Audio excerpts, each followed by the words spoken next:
mga 5 oras ka doon nakababad sa tubig. Diyos ko. Oy, si Dominic and Alma Casulia raw, 2nd anniversary ngayon. Pasalamat po tayo. Tumagal tayong 2 taon. Sana tumagal pa yan. Yung inyong relasyon ni Dominic, Dahil ang relasyon ay talagang grabe daw talaga ngayon. Sabi nga ng mga eksperto at nag-analyze at statistika. Maraming pamilya ang gumuguho o kastidyong gumuguho ngayon dahil nga sa dami ng temptation, At dami ng kahirapan na dinaranas sa mga tao. Grabe na ngayon talaga. Kaya kumakapit sa patalim ng mga babae. Mga lalaki naman ay maaaring gano'n na rin. May mayamang matanda, patol na. Naalala ko, Papa Bruce. Opo, sige po. Doon sa Bukawi noon. Bulacan? Nung kumakanta pa ako doon. Isipin mo, merong mga presyong babae ron. Pagka maaga pa, medyo mahal. Pag madaling araw na... Wala na. Naku. Wala, para bang yung subasta na? Parang isda Oo. Bilas ang isda na Akalayo mo na, nakasampu. Tingnan mo Nakasampu ng customer Sabi ko ba, grabe naman. Grabe, no? Oo. Bukawi. Maniwala ka sa akin, may mga babae na nakakasampung customer isang araw. Pwede. May mga 10 customers isang gabi. Nakailan labas ka na? 8 pa lang Grabe. Pero ito yung mga stricto, Chong, talagang kasa na may kwarto na. Kasi pagkatapos tayo na Hindi pa rin lalabas ka. Siyempre, pwede pa inumin ka pa matagal. Ito, talagang pagkatapos tayo na. Sige, ayos na. Tayo mo. Paano na? Hindi mo na tayo-tayo ko. Tayo-tayo mo. Good noon. Lumalis po Mr. ko January 3. Tapos dinatnan me ng regla ko or menstruation ng January 8. Buntis po kaya ako? Hindi na. Dinatnan ka na nga Ano ba naman na tanong yan?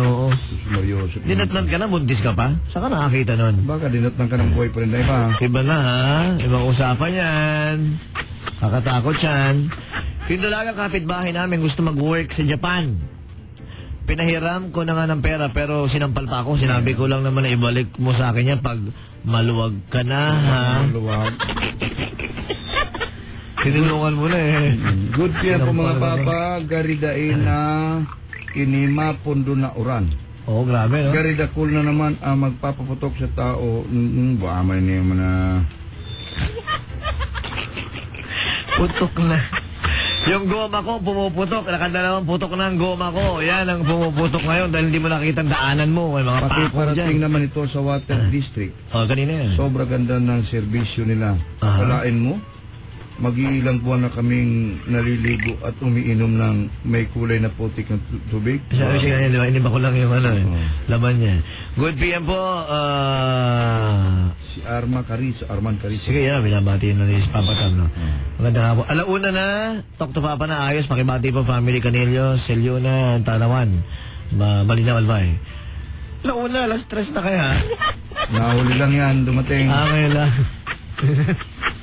Sabi nito, is masturbation is a sin? Hindi po. Betting yan kumisan. Hindi. Alam mo...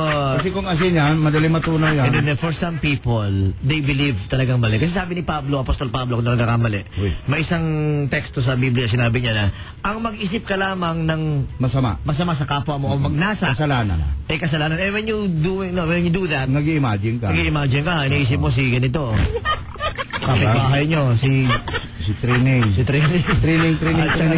Nung lumabas, yun sa train pala yun. Kahit si Ernia.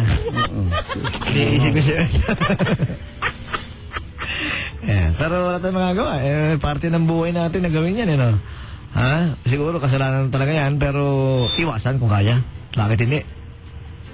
Total, ano naman yan Pwede ka na mabuhay kahit hindi ka magaganyan, di ba, Papa Tam? May ibang paraan para maging mas maligaya ka naman, di ba? Hi to Aruba, Beth, Ate